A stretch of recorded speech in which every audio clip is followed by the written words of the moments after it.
Oye, bueno, quiero darles la bienvenida a todos, decirles que estamos con un tremendo invitado, con el profesor de Derecho Constitucional de la Universidad del Paraíso, Jaime Baza. Te saludamos y agradecidos de poder contar con tu presencia, Jaime, a una semana de las elecciones por los constitucionales, ¿cierto? Así que súper agradecidos, estamos con José Manuel, con Gino Tramontina y con La Sole, junto a Jaime. Hola, Jaime. Hola Juan, ¿qué tal? Muchas gracias por la invitación y sí, pues aquí estamos la última semana, los últimos días previo a la elección, así que muy contento de que podamos conversar. Súper. Oye, Jaime, cómo se ve ya a una semana esta posibilidad de estar trabajando ya en un proceso constituyente? ¿Cómo ves los primeros pasos de una convención constitucional? ¿Cuáles son las cosas que se pueden hacer, lo que se puede lograr y cuáles son las primeras ideas, a tu parecer? Mira, yo soy de los que cree que el proceso constituyente empezó mucho antes del plebiscito del 25 de octubre y que va a terminar mucho más allá de lo que haga la Convención Constitucional.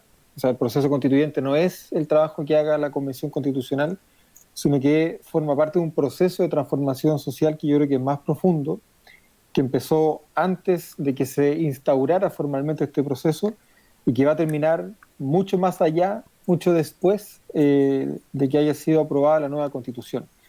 Y eso a mí me tiene bien expectante, me tiene bien esperanzado, porque, claro, en el contexto de la campaña me ha tocado recorrer todo el distrito.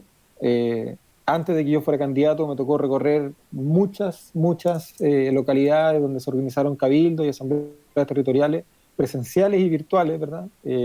Entre Antofagasta y Valdivia participé, no sé en cuánto, la verdad, decenas de cabildos.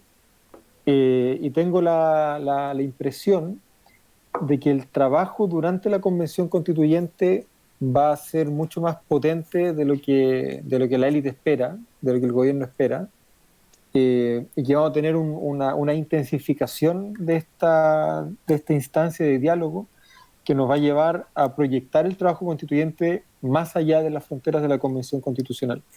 No solo físicamente fuera de la Convención, sino que especialmente desde una perspectiva del tiempo más allá de lo que haga la Convención. Así que ahí estamos, con muchas ganas y esperando que estos días pasen rápido para que empecemos a trabajar ya en la nueva Constitución.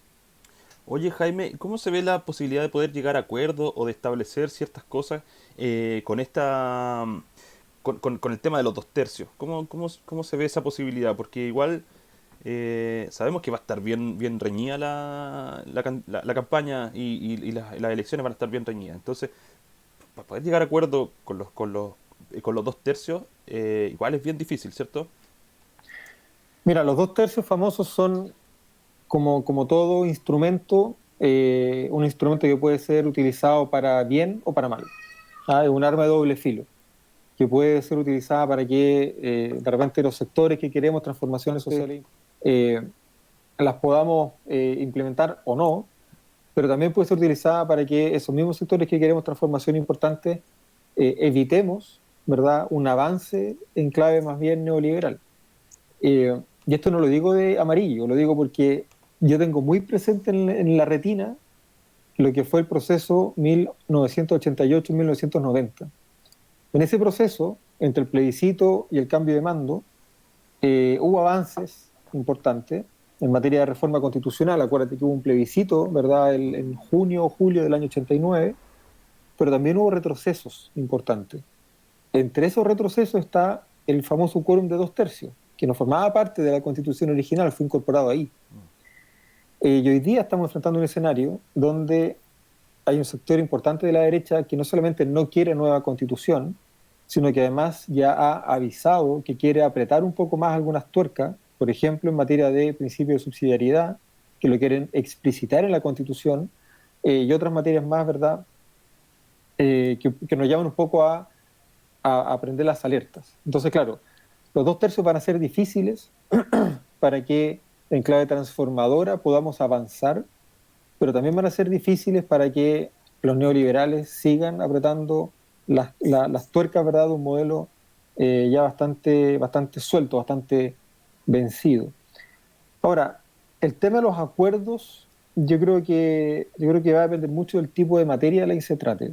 Eh, Hay materias en las cuales va a ser muy, muy, muy difícil llegar a acuerdos, eh, y ahí hay que medir muy bien cuál es el impacto que tiene que aquellas materias respecto a las cuales no se puede llegar a acuerdo no queden en la Constitución. Porque claro, hay cuestiones que no pueden no estar en la Constitución. O sea, tiene que haber un artículo que diga cuántas cámaras tiene el Congreso Nacional, si tiene una o tiene dos. Eso hay que zanjarlo. Pero hay cuestiones como el agua, que si no quedan en la Constitución, va a regir la ley. Y la ley, que para estos efectos del Código Civil, ya dice que las aguas son bienes nacionales de uso público. Entonces, incluso por omisión, no es el ideal, por supuesto que no es el ideal, pero incluso por omisión podríamos recuperar las aguas. Entonces, es una cuestión compleja. Como todo instrumento nos puede servir, pero también le puede servir al adversario. Y yo creo que eh, como vamos a discutir sobre una hoja en blanco, yo creo que hay posibilidades para que de manera transparente, pública, etcétera, se sienten las condiciones para negociar de una manera diferente. Ya no con la pistola sobre la mesa, ya no con la Constitución del 80 sobre la mesa, sino que explicitando cuáles son las cartas de los sectores que concurren en esa conversación. Y claro, todo va a depender de cómo sean los resultados de las elecciones del 15 y 16 de mayo. Eso va a ser clave. Con lo mal que está el gobierno, no me extrañaría que las fuerzas transformadoras nos acercáramos muy significativamente a los 2 tercios, teniendo presente que en la oposición hay fuerzas que no son de transformación social. Eso también hay que tenerlo claro. Sí, sí. Oye, eh, bueno, primero que nada agradecer nuevamente tener la oportunidad de conversar contigo, Jaime. Y en el sentido de lo que estaba conversando Juan, se me ocurren que hay varias ideas súper importantes.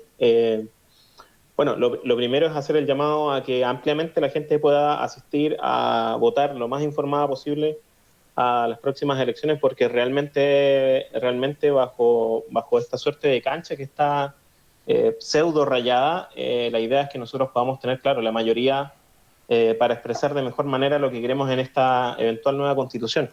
Y en este sentido, yo he escuchado por ahí que muchas veces hay una alusión a que no se trata de los 2 tercios de aprobación, sino que se trata del veto del el tercio que está en contra. ¿Tú crees que en este proceso de una nueva constitución hay posibilidades de incorporar herramientas de participación ciudadana intermediado en el proceso de redacción de la constitución, como por ejemplo plebiscitos intermedios que puedan ayudar a quizás desentrabar algunas discusiones esenciales? Porque claro, justamente no nos podríamos quedar, o me parecería bastante negativo que, por ejemplo, temas tan particulares como pensiones, seguridad social, servicios básicos como lo es el agua, puedan quedar en el aire solamente porque hay un veto de 1 tercio, ¿no es cierto? Entonces, no sé si tú crees que haya posibilidad de instaurar herramientas intermedias. Mira, el hecho de que la discusión se dé sobre una hoja en blanco, sin reforma a la Constitución, sino que escribiendo una Constitución nueva, de alguna manera permite que ese tercio que tiene poder de veto se distribuya de manera más o menos democrática. Porque yo tengo la casi certeza de que vamos a tener más de 1 tercio no neoliberal en la constituyente. Entonces, teniendo más de 1 tercio no neoliberal, pensando, por ejemplo, no sé, en el Partido Comunista, en Independiente, en el Frente Amplio, en sectores importantes del Partido Socialista y otros partidos nuevos, probablemente la nueva constitución no va a tener declaraciones neoliberales, porque va a haber 1 tercio que las va a bloquear. También es verdad que va a haber 1 tercio de derecha que va a bloquear otras cosas, es cierto, pero ahí vamos a tener de alguna manera ese equilibrio para las negociaciones. Ahora, no obstante lo anterior, yo soy súper consciente de que este proceso constituyente tiene una trampa que es muy dura, de la cual se habla muy poco. Yo no entiendo por qué se habla tan poco de esto. Esta debió haber sido la discusión el 16 de noviembre, que es que si este proceso constituyente fracasa, por la razón que sea, sigue vigente la Constitución del 80 y no hay salida alternativa. Esa es la gran trampa del proceso constituyente. No los 2/3, que no son de mi gusto, evidentemente habría sido mejor otra cosa, pero bueno, igual esta idea de que el tercio de veto se distribuye más o menos equitativamente, yo creo que debiera calmar un poco las cosas. No el tema de los tratados internacionales, porque también tenemos derechos humanos en los tratados internacionales, sino que esta norma, la del artículo 142, inciso final, si no me equivoco. Porque si el proceso constituyente fracasa, sigue la Carta del 80 y terminó todo. Entonces eso significa un incentivo muy grande para la derecha para que el proceso fracase. Por eso hay que votar muy bien este 15 y 16 de mayo. Ahora, en ese escenario, la Convención Constitucional es competente para determinar su procedimiento, sus reglas de procedimiento y especialmente las reglas de votación. El reglamento de votación tiene que estar determinado por la Convención Constitucional. Y yo lo que he postulado es que dentro de esas reglas de votación tiene que haber un mecanismo de desbloqueo que permita destrabar una discusión que nos lleve a un callejón sin salida. Porque claro, hay ciertas cosas que si la negociación se entrampa y se traba y no hay cómo avanzar, puede que no pase nada si no quedan en la Constitución. Puede ser. Pero hay ciertas cosas que no pueden no estar en la Constitución. ¿Cachai? Entonces, no sé, pues votamos un Congreso unicameral, 60%, se pierde. Votamos un Congreso bicameral, 55%, también se pierde. ¿Qué hacemos? ¿Cachai? No podemos estar eternamente votando, o negociando que sí, que te presto, que te devuelvo aquí, no sé qué.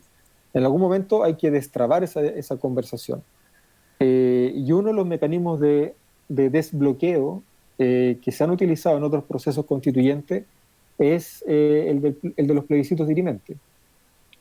Por ejemplo, juntar 4, 5, 6 grandes temas en los cuales la discusión de la constituyente no llegue a buen puerto, y en el penúltimo mes de trabajo de la Convención Constitucional convocar un plebiscito. ¿Cachai? Y no sé, 5 temas, 5 papeletas distintas, alternativa A o B para cada una de esas papeletas, tampoco es tan complejo. Eso se puede hacer. Y también se pueden incorporar otros mecanismos tipo, no sé, porque supongo que ustedes tienen, por ejemplo, que convocan a asamblea, primera convocatoria a las 9, segunda convocatoria a las 9:15, porque la convocatoria a las 9 tiene quórum, la de las 9:15 no. O sea, también se pueden hacer cosas de esas, votando sucesivamente las propuestas, eventualmente rebajando los quórum a medida que se van votando las propuestas, o también se puede, por ejemplo, mandatar a una comisión redactora para que proponga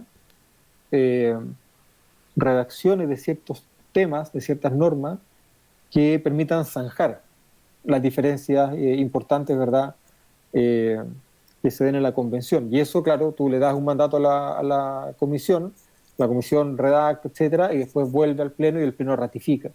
Hay distintos mecanismos. A mí el que más me gusta es efectivamente el de los plebiscitos dirimentes. Me parece que es el más democrático, el que más abre las puertas de la constituyente a la ciudadanía. También es cierto que no tenemos mucho tiempo para hacer plebiscitos, eso también es verdad, pero también es verdad que hay que ver qué va a pasar con la elección presidencial que tenemos en noviembre y con la parlamentaria que hay en noviembre.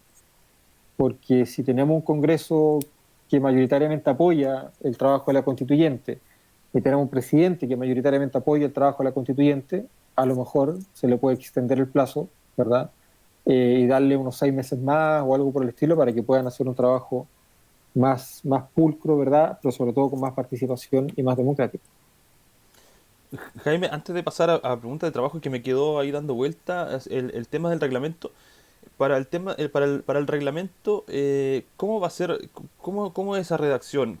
¿También tienes los mismos quórum de acuerdo para que quede escrito el propio reglamento con que van a trabajar? ¿Cómo funciona eso? Claro, el reglamento es una norma interna que tiene que aprobar la propia convención, donde se van a establecer cuántas comisiones va a tener la convención, cómo se van a distribuir, por ejemplo, las presidencias de las comisiones,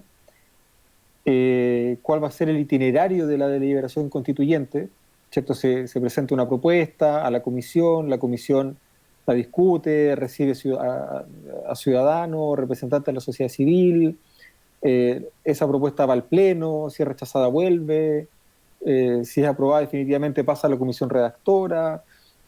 O sea, hay un itinerario que tiene que estar regulado paso por paso, ¿ah? De modo tal que todo el mundo sepa qué se vota, cuándo se vota, cuáles son los requisitos de cada votación, cómo se relacionan las comisiones entre sí, a cuántas comisiones puede ir cada constituyente, quién puede hacer propuestas de redacción a las comisiones, ¿verdad?, etcétera.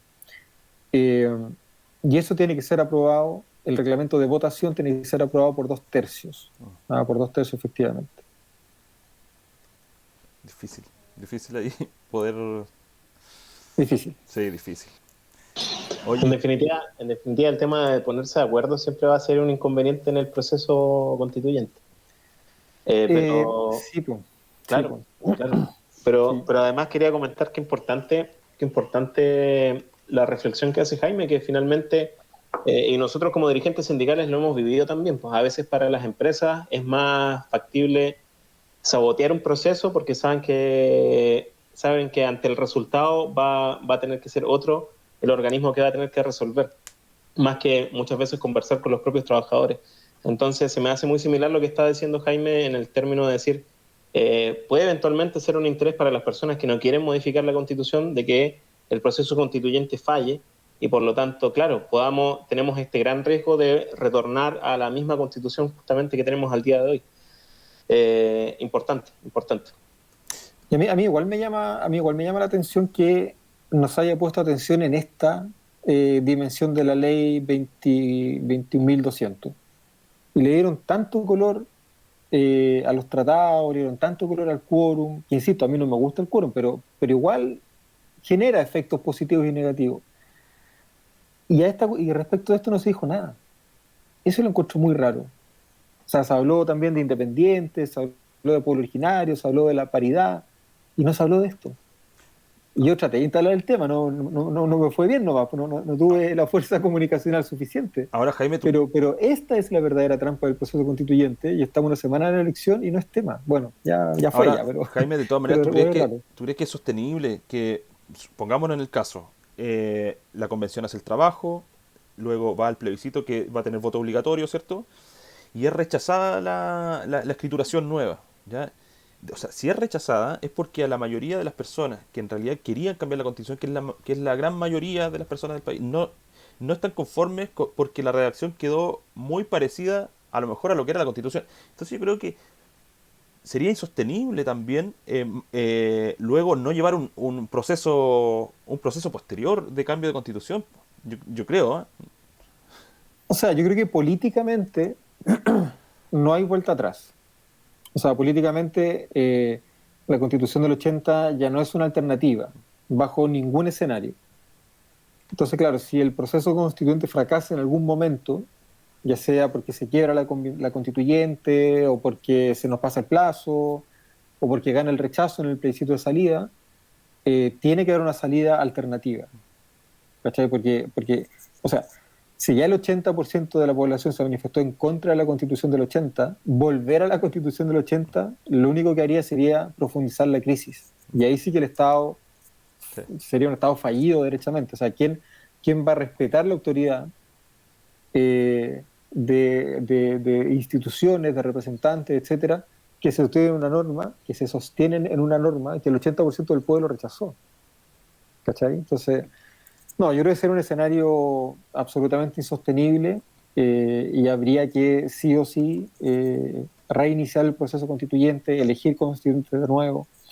Pero bueno, no nos pongamos en ese escenario. Tenemos elecciones ahora en mayo. Vamos piano.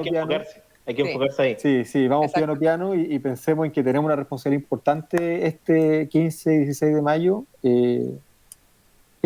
para continuar esa senda que significó el plebiscito del 25 de octubre. Eso mismo iba a comentar, Jaime, que creo que entonces es la instancia precisa para que nosotros como ciudadanos, y que, por ejemplo, en mi caso no me presento a candidata en este caso constituyente, sí podamos al momento de ir a votar, ojalá lo más informados posible, sacar a los mejores representantes para que podamos tener una redacción de la nueva Constitución que sea mucho más cercana a lo que realmente necesitamos en este país. Y que no saquemos a los mismos de siempre, a los mismos políticos de siempre, o, por ejemplo, que hay muchos políticos que dejaron sus cargos para presentarse a candidatos constituyentes, sino que saquemos a personas que quizás no tengan relación directa con la política, de tal forma que tengan una visión mucho más cotidiana de lo que significa la aplicación de la actual Constitución en nuestras vidas, en nuestro trabajo, salud, educación, por ejemplo. Así que la instancia es ahora. Por eso también aprovechar, también agradecer nuevamente, igual que mis compañeros, que nos puedas acompañar en parte de este proceso. Sí, pues yo creo que como ciudadanía tenemos una responsabilidad súper importante,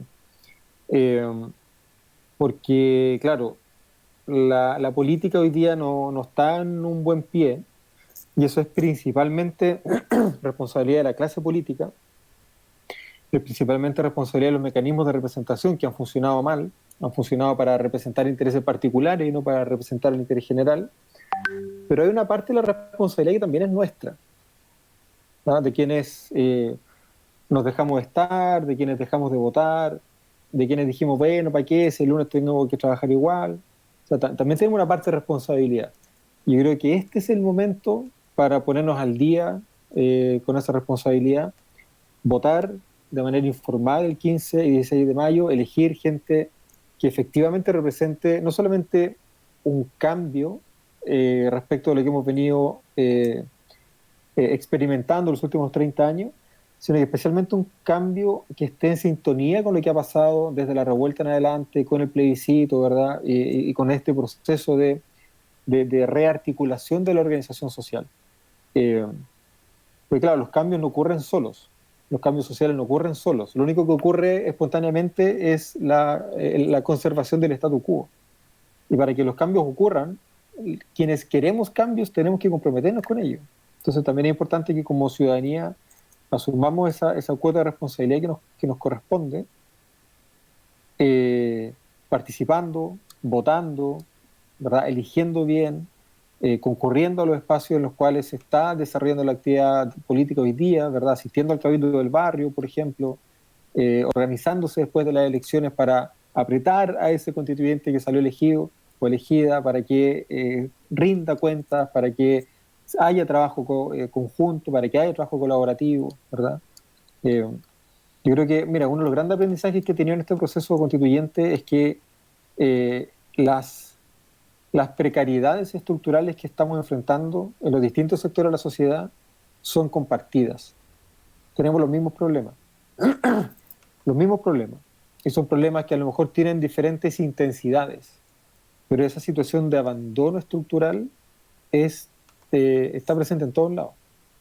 Uno lo escucha, no sé, por los pescadores artesanales de San Antonio, y lo escucha aquí en Viña del Mar con los gremios de los locatarios gastronómicos. Todos están igual de abandonados. Entonces, este es el momento, creo yo, de empezar a recuperar el protagonismo, sobre todo en materia de organización social.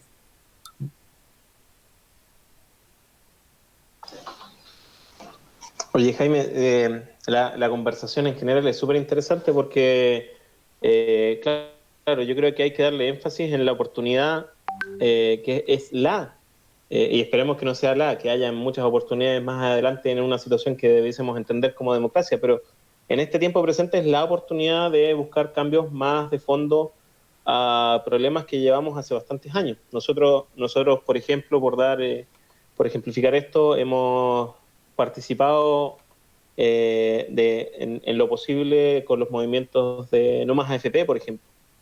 ¿Y a qué voy con esto? Quería aprovechar la instancia de consultarte y también dar mi parecer al respecto, o el parecer de mis compañeros también ahí, si lo quieren comentar, que hay una situación que nos preocupa bastante como dirigentes sindicales, y es que nosotros vemos las consecuencias en primera persona de que la seguridad social haya sido entregado a terceros. ¿ya? Y a terceros, bueno, seamos más concretos, está privatizado, se lucra con la seguridad social. Entonces, nosotros creemos que ese es un tema súper importante que nos gustaría, que creemos que hay que cambiar en una nueva constitución.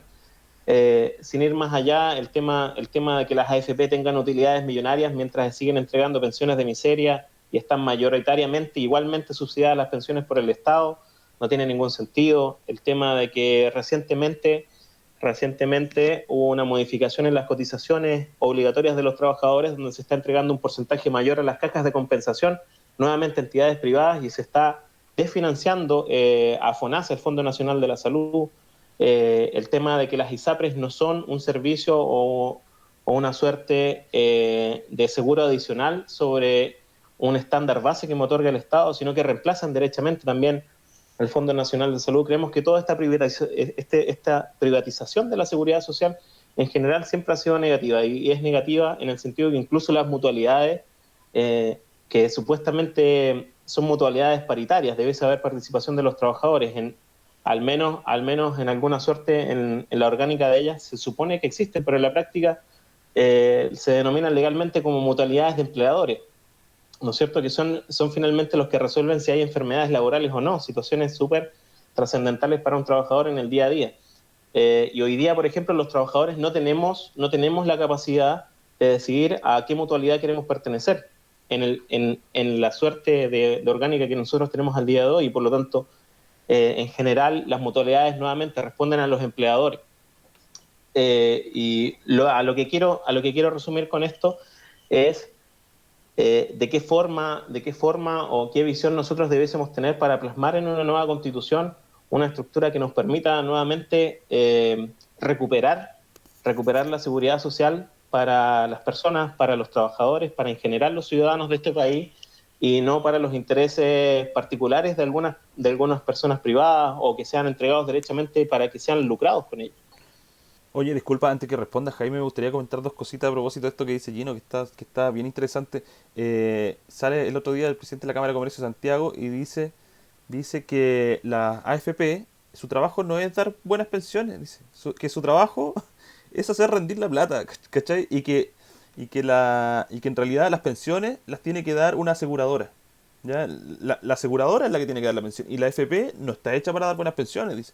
La AFP lo que tiene que preocuparse es de la rentabilidad. Eso por una parte, y lo otro, efectivamente, lo de las cajas de compensación. Hoy día la caja de compensación más grande es el mayor gremio de uno de los mayores gremios de empresarios, es de la Cámara Chilena de Construcción. Asimismo, tienen la caja de compensación, tienen mutuales, y además de eso tienen estos organismos que se dedican a los organismos técnicos de capacitación también, que también reciben platas del Estado. De verdad son unos conglomerados tremendos que en realidad lo único que están es trayendo plata al gremio, en realidad, al que le rinden cuenta. En definitiva, el servicio que prestan al trabajador es como si fuera cualquier negocio, y acá estamos jugando en realidad con temas de salud, con temas de previsión bastante duros. Sí. Sí. Sí, mira, aquí hay varios temas que son temas complejos, que son temas difíciles de abordar, entre otras cosas, porque son estructurales. O sea, aquí están los pilares del modelo de sociedad que heredamos de la dictadura, más allá del modelo económico, etcétera. Estos son los pilares del modelo de sociedad. Y es súper interesante porque la sociedad chilena se ha construido principalmente a partir de la forma en la cual la Constitución garantiza los derechos fundamentales: salud, trabajo, vivienda, propiedad, libertad de emprendimiento. Forman parte de un proyecto de ingeniería social. La sociedad chilena fue reconfigurada después del golpe, después de que Sergio de Castro llega al Ministerio de Economía en el año 74, después de la Constitución aprobada en el año 80, después del plan laboral de Piñera, después del decreto de ley 3500 del año 79-80, después de la ley de educación el año 81. Esto se reconfiguró.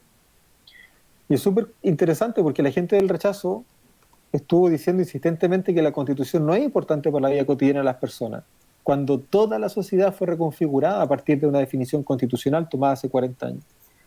Mira, yo tengo ciertos como como pilares, ciertas como definiciones macro, que yo creo que son transversales, que tienen aplicación para varios aspectos y para varias dimensiones de esta conversación. Después voy a entrar en algunas especificaciones. Primero, yo creo que es clave recuperar los bienes comunes. Bienes comunes materiales como el agua, pero también bienes comunes inmateriales como la educación pública y como el sistema de pensiones, ¿verdad? Son bienes inmateriales. Los derechos sociales son bienes inmateriales. ¿Por qué inmateriales? Entre otras cosas porque fueron los pilares que durante el siglo XX lograron construir una sociedad más cohesionada que la que tenemos hoy día. La sociedad no era perfecta, pero la escuela pública era un lugar de encuentro, donde las clases sociales se encontraban, se conocían, se respetaban. Claro, no un mundo ideal, evidentemente, pero era bastante mejor que esto. Entonces eso por un lado, recuperar los bienes públicos. Segundo, yo creo que hay una debilidad estructural en materia de asociatividad social. Yo creo que es clave fortalecer las distintas formas de organización social. Los clubes deportivos, los sindicatos, las organizaciones folclóricas. Y en ese sentido, por ejemplo, yo creo, no sé cómo lo verán ustedes, que la sindicalización debería ser obligatoria. Igual que la pertenencia a colegios profesionales, si usted quiere ser ingeniero, tiene que estar colegiado o colegiada en el colegio de ingeniero obligatoriamente. La sindicalización también debería ser obligatoria. Porque aquí lo que está en juego no es solamente la libertad sindical, ¿verdad? Es la reconfiguración de las relaciones de poder de las cuales participan las y los trabajadores, de las cuales participamos. Yo soy funcionario público, no me puedo sindicalizar. Y creo que esa perspectiva es clave, ¿verdad? Y la combinación de estos dos o tres elementos, para la pregunta que ustedes me plantean, yo creo que significa dos o tres cosas súper claras. La tercera cuestión que, claro, dije dos, pero son tres. La tercera, como foco transversal, es que tenemos que dejar de preguntar, no, al revés, tenemos que dejar de decir, oiga, es que las necesidades son infinitas y los recursos son limitados. Ya basta con esa wea. Ya sabemos que es así. Siempre es así.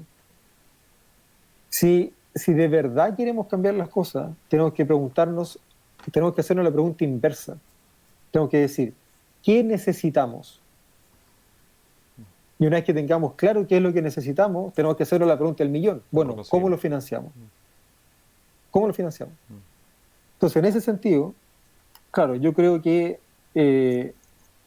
probablemente va a ser imposible, por una cuestión de poder, por una cuestión cultural, por una cuestión económica, recuperar los fondos que hoy día administran la AFP. Puede que eso sea muy difícil de hacer. O sea, es importante tenerlo presente. Estamos jugando con más recursos de los que había, de lo que las empresas estadounidenses tenían en el cobre el año 73. O sea, es más plata esta ahora. Pero sí podemos avanzar a un sistema paralelo, como el que hubo durante 40 años, ¿verdad? Todavía hay un sistema paralelo de seguridad social.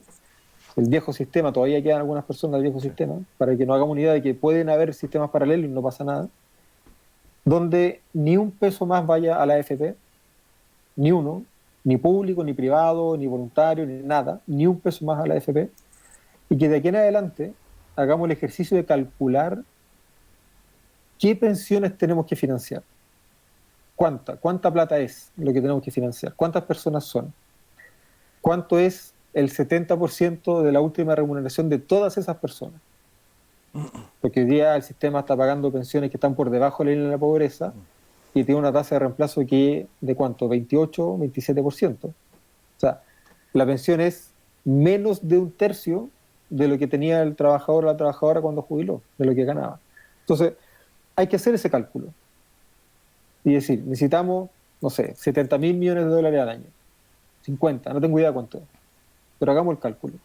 Y después digamos, bueno, ¿y esto cómo lo vamos a financiar? Hoy día los trabajadores pagamos 20.000 millones de dólares al año en cotizaciones previsionales. Eso es lo que pagamos, 20.000 millones de dólares. Es caleta de plata. Para que nos hagamos una idea, el presupuesto del Estado, el presupuesto del fisco, del gobierno central, son 72.000 millones de dólares al año. Y nosotros nos ponemos con 20 mil millones de dólares. Es caleta de plata lo que pagamos en cotizaciones previsionales. Esa plata, desde que tomemos la decisión en adelante, tiene que servir para pagar las cotizaciones de los trabajadores. Si faltan 15 mil millones de dólares al año, bueno, los pone el Estado, los ponen los empresarios, los pone la carga tributaria, los pone el royalty del cobre, los pone la industrialización del litio, que yo espero que industrialicemos el litio, pero eso pasa por tener en común esos elementos previos de los que yo te hablaba. Tenemos que recuperar los bienes públicos, tenemos que fortalecer la organización social y tenemos que hacernos las preguntas correctas. Las preguntas correctas son: ¿cómo financiamos nuestras necesidades? Y la pregunta no es: ¿son ilimitadas las necesidades? ¿Son finitos los recursos? Esas no son las preguntas que necesitamos. Las preguntas que necesitamos son: ¿cómo financiamos nuestras necesidades? ¿Cachai? ¿Cuánto cuesta tener un sistema de salud universal, solidario? Porque, de nuevo, déjame decirte, el problema con el sistema de salud no es que falte, no hay un problema de gestión, no hay un problema de recursos, porque Chile destina una brutalidad de plata a la salud. Lo que pasa es que la mayor parte que destinamos a salud se la llevan las ISAPRE, las clínicas, los laboratorios, las farmacias. Entonces, distribuyamos la riqueza que generamos entre todos los trabajadores de una manera más equitativa, más democrática, ¿verdad? Y terminemos con esta idea que está expresamente contenida en la Constitución de que hay propiedad privada sobre las cotizaciones previsionales y que lo que cada uno genera en cotizaciones sirva para financiar un sistema universal. Si estamos hablando, esto es como de perogrullo decirlo, me empiezo como a enojar entre medio. Estamos hablando de derechos y los derechos son universales. No son para mí porque yo los puedo pagar, no son para ti porque tú los puedes pagar. Los derechos son universales y tenemos que generar las condiciones para que todas las personas podamos ejercer los derechos que la Constitución garantiza. Si es de perogrullo. Lo que pasa es que, claro, durante 17 años, los dueños de esa grande empresa se sentaron del lado del escritorio donde se redactaban las leyes y después entregaron el poder y se sentaron al frente. Y nosotros que nos quedamos mirando por la ventana y ahora yo estoy acá. Todo va a cambiar. Bueno, yo espero que cambie. No sé si contesto la pregunta, Juan, Gino, pero... Oye, Jaime, bueno, salen varias cosas de ahí. El sistema de salud privado en Chile es terrible porque no es un sistema de salud que vaya por sobre el aporte que se tenga que hacer al sistema público como corresponde. O sea, aquí se da un sistema donde los que menos tienen le aportan a los que no tienen nada, mientras los que más tienen se aportan para ellos solos y para que los empresarios dueños de esa ISAPRE se lleven la plata para la casa. ¿Sí? Es increíble eso. Eso no tiene ni un sentido, no tiene sentido. También súper interesante sobre, claro, el hecho de repensar cómo se tienen que conseguir los dineros para tener todos estos derechos sociales.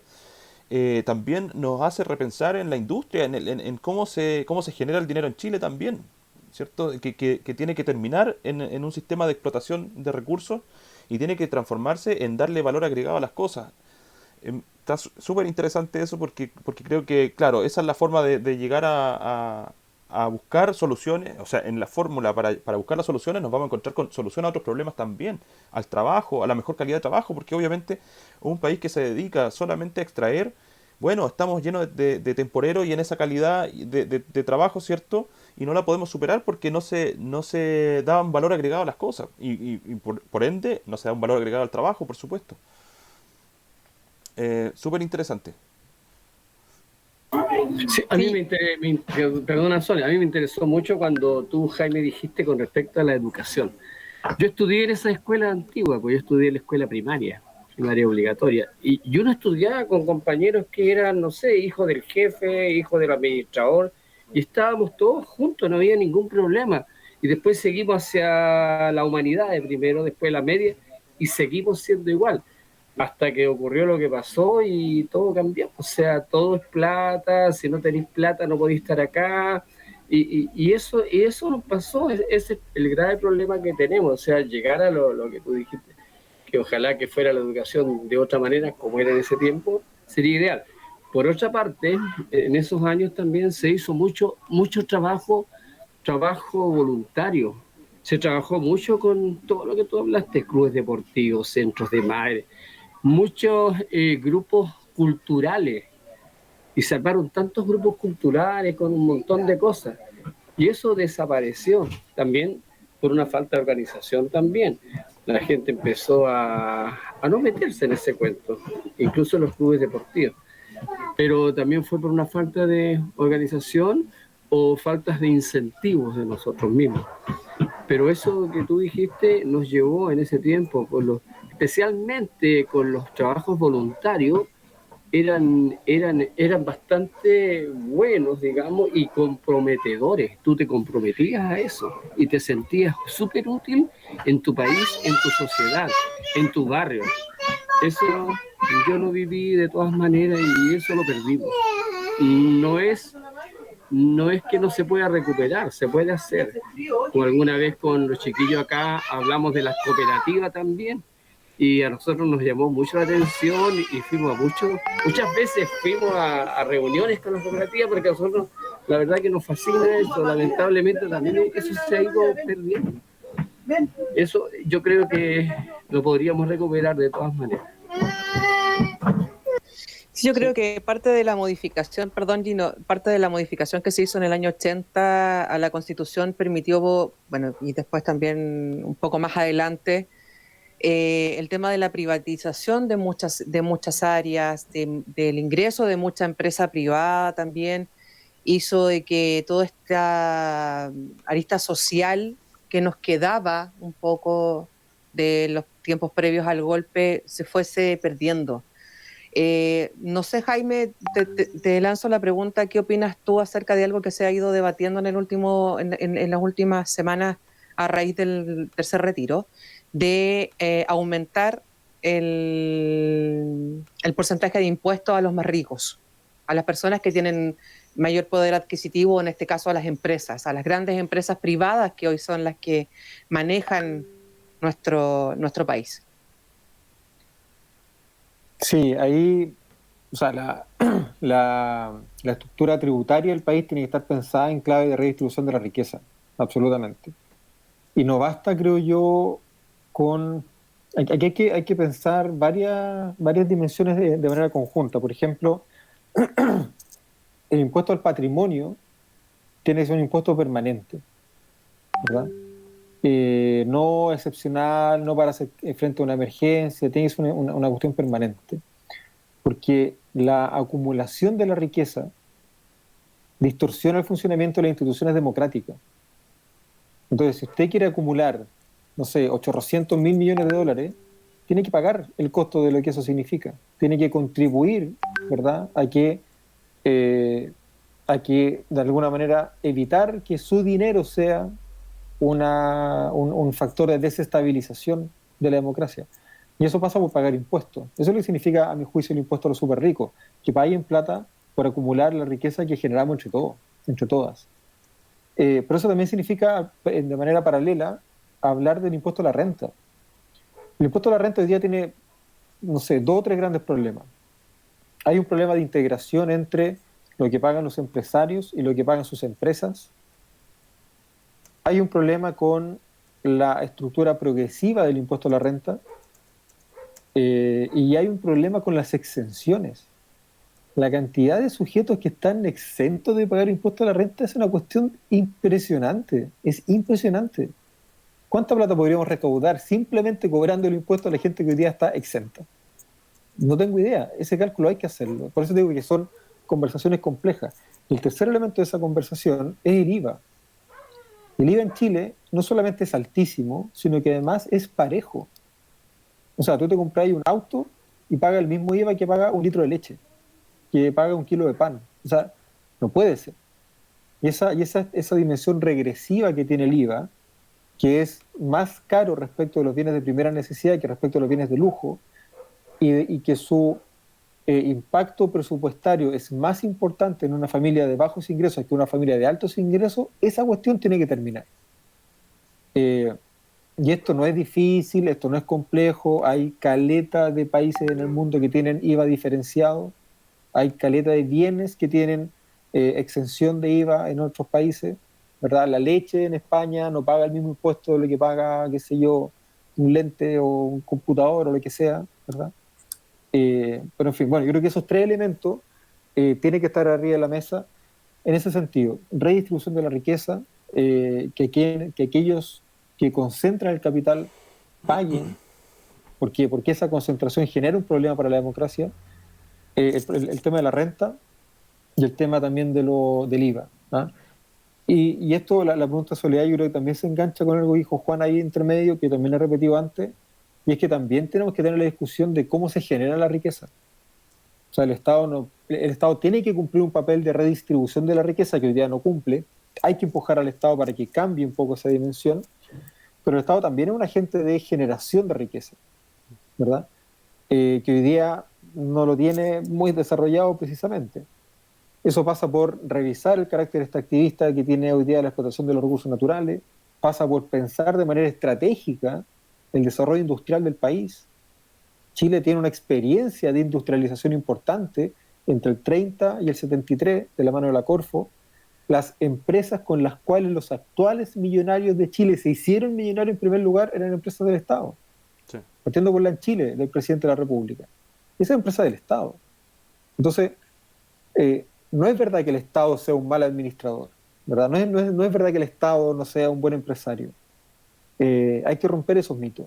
Entre otras cosas porque necesitamos que algún agente económico piense el desarrollo del país en clave estratégica, en clave de desarrollo científico, de innovación tecnológica, y eso no lo están haciendo las empresas privadas, entre otras cosas por el carácter hiperextractivista de su mentalidad, ¿verdad? Y lo tiene que hacer el Estado. Lo tiene que hacer el Estado. Creo yo, por lo menos. Mira, pensemos, para que terminemos con las paradojas, para que no vayamos llorando. Cuando se privatizaron las empresas eléctricas, dijeron que el Estado hacía mal las cosas.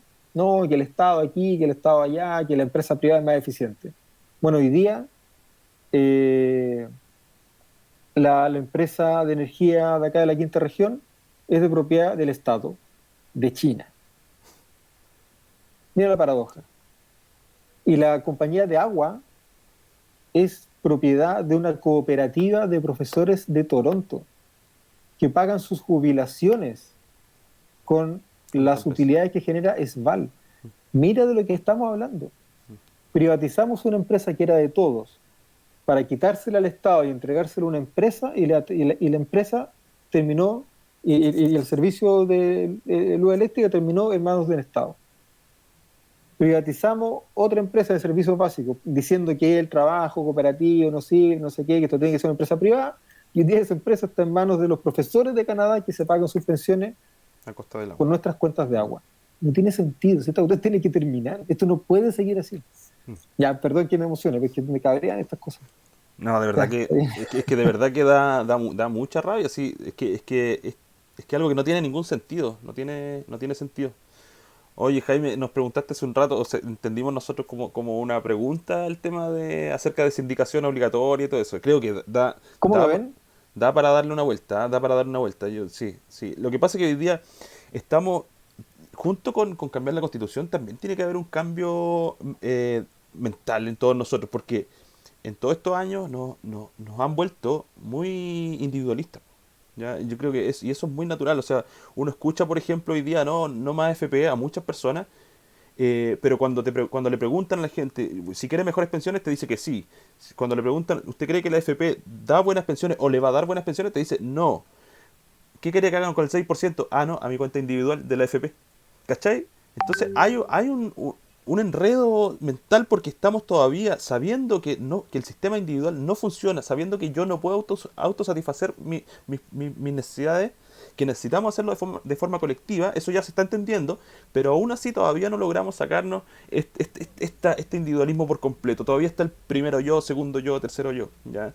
Entonces yo creo que junto con un cambio en la Constitución, por supuesto que tiene que ser acompañado por un cambio mental de todos nosotros, de decir, oye, yo no soy capaz de resolver mis problemas por mí mismo, porque por cómo es la vida también. Si yo tuve la mala suerte de nacer con algún problema, por ejemplo, para valerme por mí mismo, no, yo no puedo quedar votado, la sociedad tiene que ayudarme, ¿cierto? Y en ese sentido, todos tenemos que ayudarnos a todos, todos tenemos problemas y esto se tiene que resolver de forma social, po.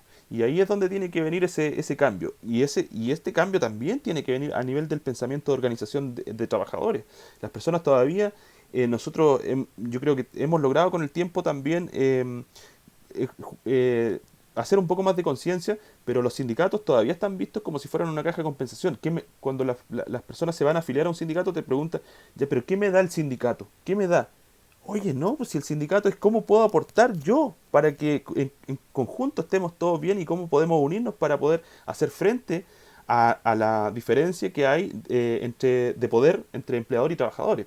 Esa es la idea principal de un sindicato y todavía es muy incomprendido. Yo sé que estuvimos mucho más avanzados en los años 70 acerca de sindicalismo que hoy día. Hoy día estamos súper, o sea, como que hubo un tremendo retroceso. Entonces, si tú me preguntas hoy día si es que la sindicalización tiene que ser obligatoria, como estamos hoy día, yo creo que es muy difícil tener una persona que no cree en el sindicalismo, que no cree en el compañerismo, que no cree en la solidaridad, tenerlo obligado dentro de un sindicato. Yo creo que, de hecho, es más contraproducente tener gente que no quiere estar en la organización porque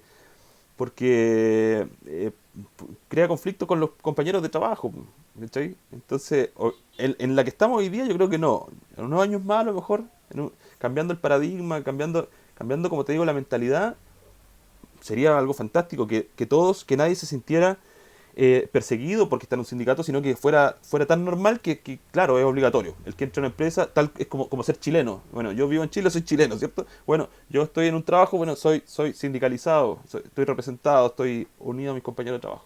Yo mira, si fuera obligatorio, nadie te perseguiría por ser parte del sindicato. Por supuesto que no. Por supuesto que Sí, no. oye, es una discusión, la pregunta estuvo bastante interesante, yo le estoy dando vuelta en realidad. Y se me hace muy simil, por ejemplo, con convicciones personales que yo tengo, porque yo creo, por ejemplo, que el voto tiene que ser obligatorio. O sea, yo no me puedo restar de participar de la democracia. Y con la sindicación también me pasa algo similar. Sindicación obligatoria me llama bastante la atención. Y es difícil porque también, por otra parte, yo creo es relativamente absurdo o es una falsedad decirle al trabajador que porque como expresa la derecha la libertad sindical, básicamente a ellos les gusta la parte de, oye, tú soy libre de no ser parte de un sindicato. Eso es lo que les gusta a ellos, ¿no es cierto? Entonces, también es bastante difícil decir, oye, a mí me parece razonable, no sé si estáis de acuerdo porque creo que hay que meditarlo bastante, pero me parece razonable la sindicalización obligatoria en el sentido que un trabajador que no está sindicalizado básicamente está cayendo en la farsa de que él individualmente está en igualdad de condiciones para negociar sus condiciones, resguardar sus derechos con el empleador, cosa que es una absoluta falsedad. Y yo creo que eso también es parte de la idea también de la Constitución, que entrega la arbitrariedad de la discusión. Ellos no regulan, ellos no se hacen parte de nada, entonces, oye, yo creo que esto se va a autorregular, porque los trabajadores están en igualdad de condiciones con los empresarios, y de ahí nace, yo creo que mucho de la base del derecho laboral que nosotros tenemos aquí hoy día. Entonces, tampoco me suena mal la sindicalización obligatoria, al menos como un proceso, al menos para llegar a una base sindical más contundente. Porque claro, yo al menos no creo que ningún trabajador individualmente, a menos que estemos hablando de cargos de muchas atribuciones, que ya estamos hablando básicamente de los que administran las empresas, pueda negociar sus condiciones con un empleador. Me parece interesante. Perdón, Jaime, a mí también me interesa mucho ese tema con respecto a la obligatoriedad del trabajador a asociarse, porque también eso te deja de una manera u otra que la empresa tampoco te los divida, porque a la empresa le interesa mucho que no estés asociado. A la empresa le gusta harto y le gusta tener los grupos de negocios, qué sé yo, y tenerlos todos dispersos. Incluso a nosotros mismos nos pasa que muchas veces la empresa directamente va a hacer una reunión con un grupo de trabajadores que también son socios del sindicato sin decirnos a nosotros qué es lo que están haciendo. Me interesa, por otra parte, igual es complicado porque el individualismo que existe también como decía Juan recién, sí, también es medio difícil, o sea, tiene que ser muy bien manejado, pero algo tiene que haber con respecto a eso, fíjate. Mira, yo tengo la impresión, o sea, tengo la esperanza puesta en realidad en que esos cambios culturales necesarios para poder implementar el tipo de cosas de las que estamos hablando ahora, eh, se intensifiquen, se catalicen de alguna manera durante el proceso de trabajo de la Convención Constitucional. Yo creo que hay cambios culturales que ya empezaron a generar sus efectos. La revuelta popular, el estallido, como lo quieran llamar, generó un impacto político y social súper importante en la forma de organización de la sociedad. Sobre todo durante la presencialidad, entre octubre y marzo, vimos muchas cosas que no habíamos visto, que no veíamos hace muchos años. O sea, gente regalando agua en la calle, con lo cara que es el agua, gente regalando comida. De repente se nos olvida que se celebró el Año Nuevo en la Plaza de Guinea en Santiago. Y los cabros se organizaron, las familias se organizaron. Entonces, hay cierta dimensión de los cambios culturales que ya empezaron. Yo siempre digo, lo pongo como ejemplo, probablemente nunca nadie más se va a olvidar de la performance de las tesis. Ni ninguna mujer, ni especialmente tampoco ningún hombre. O sea, esa denuncia de violencia estructural, yo creo que a ningún hombre puede dejar indiferente. Y después de esa denuncia colectiva, probablemente todas las mujeres ahora se sienten más acompañadas. Esos cambios culturales están ahí, están empezando a generar sus efectos. Y yo tengo la impresión de que durante el trabajo de la Convención Constitucional, donde todo esto va a tener prensa, va a tener mucha cobertura, vamos a discutir todos los temas de manera simultánea, vamos a poder explicar, por ejemplo, en CNN, por qué es tan importante que ciertas cosas sean obligatorias. Por ejemplo, en la colegiatura, ¿verdad? En el hecho de que un profesional forme parte de un colegio profesional, un abogado, una ingeniera, qué sé yo, una arquitecta, siempre se dice, no, es que aquí hay libertad. Si la persona quiere afiliarse, se afilia, si no, no, porque hay que proteger la libertad. Pero cuando hablamos de la afiliación a los colegios profesionales, también estamos hablando de cómo se garantizan las condiciones para poder materializar la fe pública que hay detrás del ejercicio de ciertos oficios. Lo digo de otra manera. Yo necesito confiar en el abogado que voy a contratar. No es lo mismo si está colegiado o no. Yo tengo que confiar. Ahora, ¿cómo lo hacemos para garantizar que la ciudadanía confíe en los profesionales que contrata? Que confíe en la enfermera, que confíe en el ingeniero, que confíe en la arquitecta. ¿Cómo lo hacemos? El único espacio que hay para controlar el ejercicio de esas profesiones son los colegios, el control ético. ¿Ese control ético atenta contra la libertad individual del profesional? Sí, pero sirve para proteger una cuestión que es mucho más importante en esa dimensión de la sociedad, que es la fe pública comprometida en personas que ejercen cargos importantes, especialmente si vamos a hablar en un contexto de educación gratuita. O sea, si más encima vamos a formar a nuestros propios abogados, a nuestras propias médicas, a nuestras propias arquitectas, chuta, podremos exigirle de vuelta que estén colegiados, ¿no? ¿Se limita la libertad? Sí, pero no es la libertad lo que está en el centro de esta discusión. Lo que está en el centro de esta discusión es cómo garantizamos el pleno respeto a los estándares éticos en el ejercicio de la profesión de todos los profesionales, no de un grupito, de todos, ¿verdad? Y esa cuestión hay que ponerla sobre la mesa. Cuando hablamos de agua, no estamos hablando de propiedad, estamos hablando de cómo garantizamos el acceso al agua. Y después hablaremos de otras cosas, después hablaremos de propiedad, de riego tecnificado, pero primero, la gente necesita agua para no morirse. Cuando hablamos de educación, hay que hablar de educación. Después hablaremos de libertad de enseñanza, después hablaremos de la propiedad sobre los colegios, después hablaremos de los prestadores sin fines de lucro, pero primero hablemos de educación, después lo otro. Y yo creo que aquí pasa lo mismo, ¿verdad? ¿La libertad sindical es un derecho? Sí, pero no estamos hablando de libertad cuando hablamos de libertad sindical. Estamos hablando de derecho colectivo del trabajo. Estamos hablando de huelga. Estamos hablando de negociación colectiva. Estamos hablando de cómo en una mesa de negociaciones los sujetos que se sientan a negociar lo hacen en condiciones de igualdad política. Y eso es prioritario frente a una cuestión que pasa a ser secundaria, como la libertad sindical, creo yo. Yo creo que esas son las discusiones que tenemos que empezar a tener, y probablemente durante el proceso constituyente todo esto se va a estar discutiendo con mucha intensidad y espero yo probablemente con mucha difusión también. Súper interesante, Jaime. Oye, Jaime, pucha, sé que estamos sobre la hora. Te alcanzamos a hacer dos preguntitas más. Mira, lo que pasa es que hay un tema que es súper importante en realidad para mejorar las condiciones de trabajo. Por ejemplo, y lo voy a decir primero, la negociación colectiva ramal.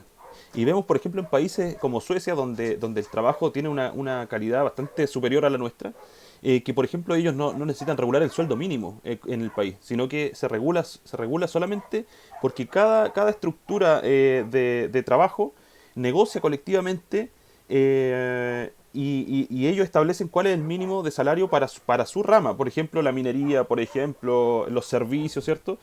Y de hecho, si uno busca cómo conseguir una visa en Suecia, ellos te dicen, usted tiene que venir con un contrato de trabajo que tenga el sueldo que sea al menos de la rama, de la negociación ramal de ese sector, ¿cierto? Súper interesante. O sea, no tienen que estar en una discusión parlamentaria que no tienen nada que ver con, que no tienen ni idea de cómo se da la situación en cada área. No tienen que estar negociando un sueldo mínimo, sino que eso ya está negociado en cada área de trabajo. Cuando uno entra a trabajar, ya saben que tienen que para esa área hay un estándar, ¿cierto? Bueno, y por supuesto que tienen más beneficios también, que si están bajo cierta cantidad, el Estado también aporta, y por supuesto si uno gana mucha más plata también le tiene que aportar bastante bien al Estado. Pero bueno, sobre negociación colectiva ramal, ¿tú crees que podríamos nosotros llegar a eso en algún momento? Y lo otro ligado con lo mismo también, porque sobre la representación, en cargos de elección, digamos. Y eso tiene que ver con sindicatos, tiene que ver, si uno quisiera también negociación colectiva ramal, por supuesto que es mucho más importante también los cargos que están más arriba en confederaciones y por supuesto centrales unitarias.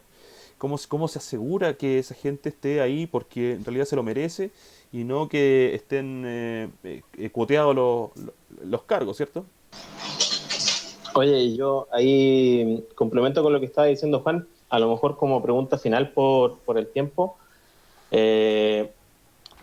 Además, este tabú que existe hoy día respecto a la organización colectiva del trabajo, si es que los trabajadores debiesen o no debiesen ser parte de la administración o tomar alguna parte en las empresas en las cuales ellos producen. Que yo creo que también ese es un tabú súper importante que nos viene heredando también ahí la dictadura de alguna forma. Mira, yo estoy de acuerdo con los tres temas que se plantearon. Y la clave, creo yo, es participación. Yo creo que esa es la palabra clave. Los trabajadores tenemos derecho a participar en condiciones equitativas de la riqueza que contribuimos a generar. Y esa cuestión a mí me parece que es básica. No hay empresa sin trabajadores, no hay trabajo sin empresa. O sea, tenemos que participar en condiciones de igualdad.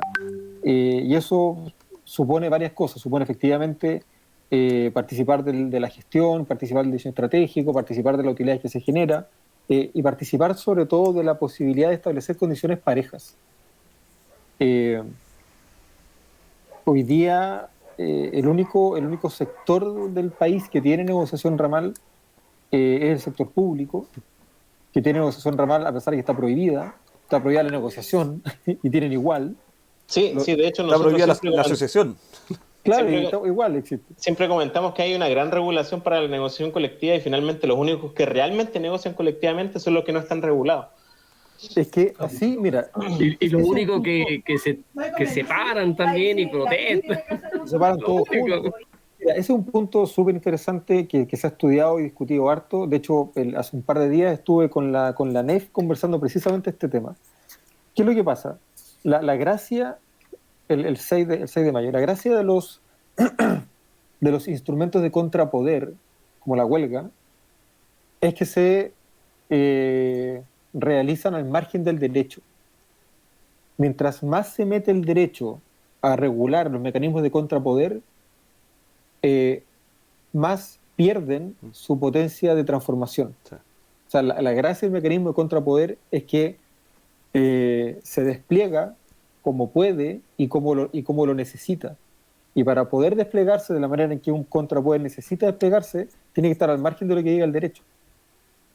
Eso es un muy buen ejemplo, primero, para cachar cómo es que la sobreregulación de la negociación colectiva termina neutralizando su poder de negociación y su poder transformador, y por contrapartida, cómo la completa desregulación de la organización sindical en el mundo del trabajo público ha terminado fortaleciendo las asociaciones de funcionarios al punto de que negocian por rama y paran el país. O sea, ellos paran y paran todos. Y eso, claro, eso pasa por, primero, dejar de pedirle todo al derecho. No, que el derecho que no me reconoce, que no me reconoce. Escucha, que no te reconozca a veces es una buena noticia. Y pasa por entender también la importancia de tener organizaciones sindicales, sociales en general, pero sobre todo sindicales, fuertes. ¿Cachai? Esa cuestión es clave. Y eso pasa por la participación de todos los afiliados, evitar que los dirigentes se acabronen con los cargos, controles políticos adecuados entre los propios trabajadores, ¿verdad? Sí. Pero claro, son los mecanismos que permiten efectivamente reequilibrar las relaciones de poder entre los agentes, ¿verdad?, que forman parte de una relación laboral. Oye, Jaime, pucha, ¿qué más decirte? Nos da para conversar un montón de rato, pero de verdad, nada más que agradecerte por el tiempo. Sí, oye, sabiendo que está en el cierre de la campaña, y así que nada más que agradecerte y esperar que podamos juntarnos después de las elecciones también y conversar de nuevo, ver cómo van los avances y todas esas cosas. Y eso, súper agradecido de tu presencia, de poder contar contigo. Así que eso, yo por mi parte te mando saludos y un abrazo. Sí, yo también agradecido, y a lo mejor si Jaime quiere aprovechar la instancia de enviar un mensaje a las personas que van a ver este conversatorio, conversa, como le queramos llamar, también darte el espacio quizás si quieres enviar un mensaje a la gente, a nuestros asociados, a los que van a ver esto posteriormente. Como decía. Como decía, claro. Eso, yo quiero darle las gracias por la invitación. Para mí ha sido un aprendizaje muy importante participar de la campaña, porque hemos tenido espacios como este, ¿verdad?, con una infinidad de actores y sectores sociales súper importantes. Y espero que efectivamente podamos repetir estas conversaciones de manera un poco más organizada, probablemente, sobre todo si gano las elecciones de este 15 y 16 de mayo, porque el trabajo constituyente va a ser duro, ¿verdad?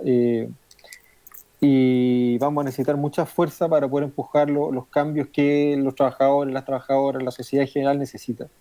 Así que nada, pues cuenten conmigo para que podamos mantener esa conversación, y para que vayamos de alguna manera juntas, ¿verdad?, junto a la Convención Constitucional. Hay mucho que hacer ahí, mucho que hacer.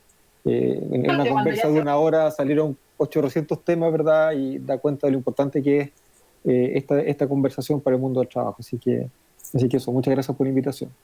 No, gracias a ti, Jaime, la verdad, muchas gracias.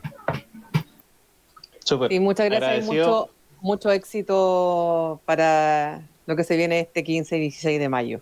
Sí, agradecido, darle las gracias nuevamente a Jaime, esperando que haya una participación importante para las próximas elecciones de constituyentes. Es un proceso histórico, es una oportunidad, espero que no sea única, ¿no es cierto?, que se repita muchas veces más adelante, pero en el proceso en el cual estamos es una oportunidad única que estamos viviendo.